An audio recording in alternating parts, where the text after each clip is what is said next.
नीतीश बाबू, लोग उनको बोल देते हैं पीएम। तो मैं इस बात को कहा था कि नीतीश बाबू अब पीएम थे, पीएम है और पीएम रहिएगा। लेकिन पीएम का मतलब क्या होता है? पी मतलब पलटी, एम मतलब मार। पहले क्या बात करते थे वो? जब भी उनके पास जाइए कहेंगे मैं बिल्कुल क्राइम के खिलाफ हूं, करप्शन के खिलाफ हूं। उनको सी शब्द से बड़ा प्रेम रहता है, लेकिन सी से चेयर भी होता है।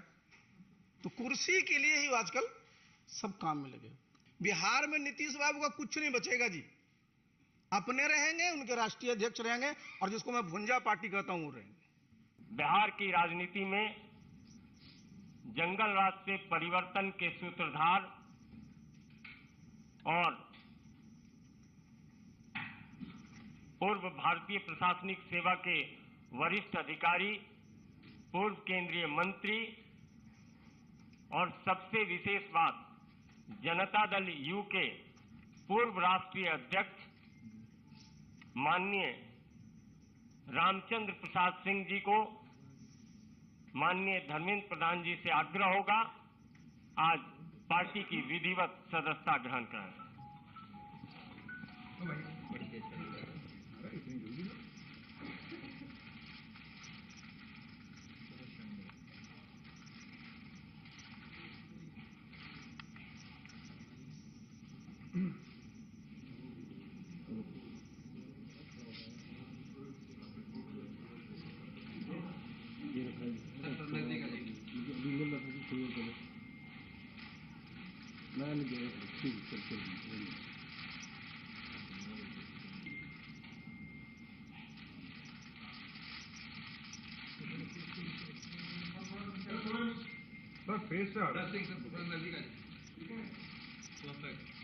Thank you.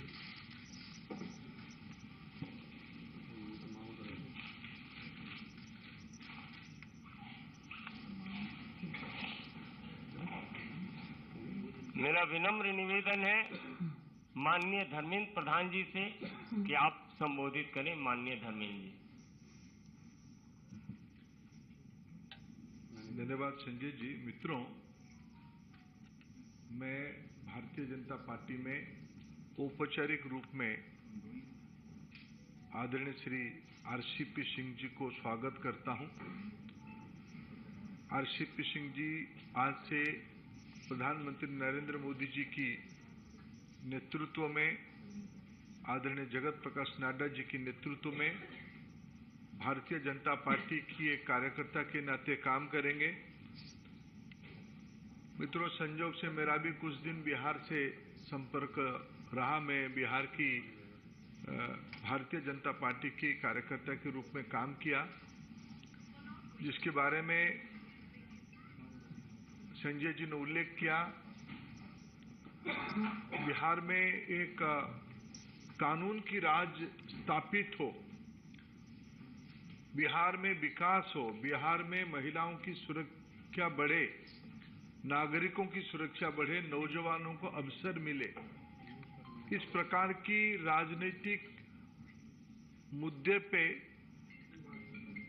अटल जी की मार्गदर्शन में, स्वर्गीय जॉर्ज फर्नांडिस की मार्गदर्शन में एक राजनीतिक गठबंधन हुई थी। आज की बिहार को पटरी में रखने के लिए उस गठबंधन की बड़ी भूमिका रही। कई दिनों तक हम लोगों ने उस एक्सपेरिमेंट को चलाया, लेकिन उस एक्सपेरिमेंट को अपने निहित राजनीतिक उद्देश्य से, अपने निजी राजनीतिक एम्बिशन को चरितार्थ करने के लिए बिहार की मौजूदा मुख्यमंत्री नीतीश कुमार जी बार बार उस पे पीछे से छुराघात करते रहे। तभी जब हम काम इकट्ठा करते थे, हम रामचंद्र बाबू जी से बातचीत भी करते थे। जो पहली बार भी नीतीश जी 2012 में, 12 में होगा ना, पहली बार वो छोड़े 12 में, 2013 में जब छोड़े, तब भी रामचंद्र बाबू उनके हाथ पकड़े थे। ये बिहार की मैंडेट नहीं था। बिहार की विकास चाहिए, बिहार की के अंदर सुशासन चाहिए, लेकिन अपने राजनीतिक मर्यादा में रहते हुए उन्होंने उसको संभालने का कोशिश किया था। दोबारा उस राजनीतिक मैंडेट को पुनः प्रतिष्ठित करने के लिए उन्होंने काम किया। भारतीय जनता पार्टी की राष्ट्रीय नेतृत्व की साथ वार्ता करके फिर बिहार में कानून की राज हो, सुशासन हो, उसकी प्रयास किया। केंद्र में मंत्री भी रहे। मंत्री रहने के पहले भी मैं जितना रामचंद्र बाबू को जानता हूं, कुछ विषय में रामचंद्र बाबू अपने आप एक मूल्यों के साथ खुद को बार बार जोड़ा। संसद कई प्रकार के विचार की एक मंच होता है।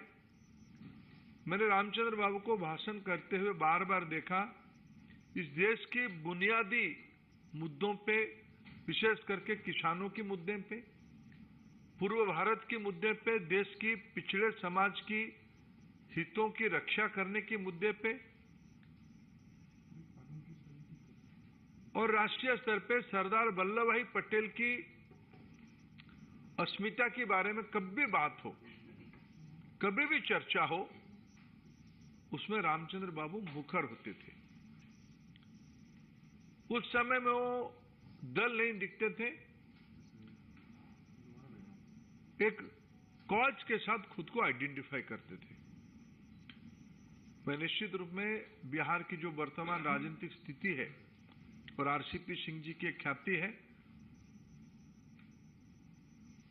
जनता दल यू को एक राजनीतिक प्रक्रिया करके आज की जो रूप उनकी है उसको खड़ा करने में आरसीपी सिंह जी की बहुत बड़ी भूमिका रही है। एक प्रकार से भारतीय जनता पार्टी की जैसे एक संगठन मंत्री की भूमिका रहती है, पीछे से चीजों को मजबूती से रीढ़ की हड्डी की तरफ वो उसको संभाले थे। जो बिहार में अति पिछड़ों की प्रयास चली, प्रयोग चली, उसके पीछे उनकी वैचारिक स्पष्टता के साथ उसको संगठित करने में बड़ा भूमिका रहा है। मैं बिहार में काम किया हूं। पंचपोनिया समाज में रामचंद्र बाबू जी की पहचान और प्रवेश मैं खुद एक कार्यकर्ता रूप में जानता हूं। अति पिछड़ों में क्या विश्वसनीयता आरसीपी सिंह जी की है मैं जानता हूं। ऐसे एक नेता को आज प्रधानमंत्री जी के नेतृत्व में हमें शामिल करते हुए गौरव होता है। आरसीपी सिंह जी की बिहार में भारतीय जनता पार्टी में योगदान करना पार्टी को वहां और मजबूत करने में निश्चित रूप में मदद होगा। हम लोग सफल होंगे। मैं आरसीपी सिंह जी को पुनः बीजेपी में स्वागत करता हूं और निश्चित रूप में उनकी सेवा पार्टी के लिए सकारात्मक रहेगी। मेरा विनम्र निवेदन है, जनता दल यू के पूर्व राष्ट्रीय अध्यक्ष जिन्होंने अभी अभी पार्टी की सदस्यता ग्रहण की है, ऐसे माननीय श्री रामचंद्र प्रसाद सिंह जी से आपको संबोधित करें। माननीय रामचंद्र प्रसाद सिंह जी। बहुत बहुत धन्यवाद संजय जी। आदरणीय धर्मेंद्र प्रधान जी, आदरणीय अरुण सिंह जी, आदरणीय अनिल बलूनी जी, यहाँ मीडिया के सभी साथीगण, मेरे लिए यह बहुत ही गौरव और गर्व का क्षण है कि आज मैं भारतीय जनता पार्टी की सदस्यता ग्रहण किया हूं। इसके लिए सबसे पहले तो मैं माननीय प्रधानमंत्री जी को, पार्टी के राष्ट्रीय अध्यक्ष आदरणीय नड्डा जी को, गृह मंत्री आदरणीय अमित शाह जी को और जिनके हाथों से आज मैंने सदस्यता ग्रहण किया, आदरणीय धर्मेंद्र प्रधान जी के प्रति आभार प्रकट करता हूं कि मुझे आज यहाँ उन्होंने सदस्यता ग्रहण करवाया। और मैंने इसलिए अपना बताया कि गौरव की बात है कि आज आप देखिए, विश्व की सबसे बड़ी आबादी का देश भारतवर्ष है, सबसे बड़ा लोकतंत्र भारतवर्ष है और इस भारतवर्ष में सबसे बड़ी जो पॉलिटिकल पार्टी है, जो राजनीतिक दल है, वो भारतीय जनता दल है, भारतीय जनता पार्टी है। और इसकी सदस्यता ग्रहण करने में सचमुच अपने आप में गौरव महसूस होता है। और जितनी बात कह रहे थे अभी धर्मेंद्र जी, अभी मैं सुन रहा था, रोज मैं सुनता रहता हूं, आज भी आप सुनते रहते हैं, जो हमारे पहले नेता थे वो क्या बोलते हैं कि देश में कोई काम नहीं हो रहा। हमने कई बार उनको आईना दिखाने की कोशिश की कि अगर कोई काम नहीं हो रहा है तो नीतीश बाबू ये बताएं कि आज भारतवर्ष दुनिया में 5वीं सबसे बड़ी अर्थव्यवस्था है, ये कैसे हुआ? ऐसे तो नहीं हुआ। आज अभी मैं आया यहां, उसके पहले मैं देखा मुंबई में उनका प्रेस कॉन्फ्रेंस चल रहा है, बड़ी बड़ी बातें कर रहे हैं। गए किस काम के लिए? जरा सोचिए कि देश कहां चला गया और बिहार आज भी कहां। पहले क्या बात करते थे वो? जब भी उनके पास जाइए कहेंगे मैं बिल्कुल क्राइम के खिलाफ हूं, करप्शन के खिलाफ हूं।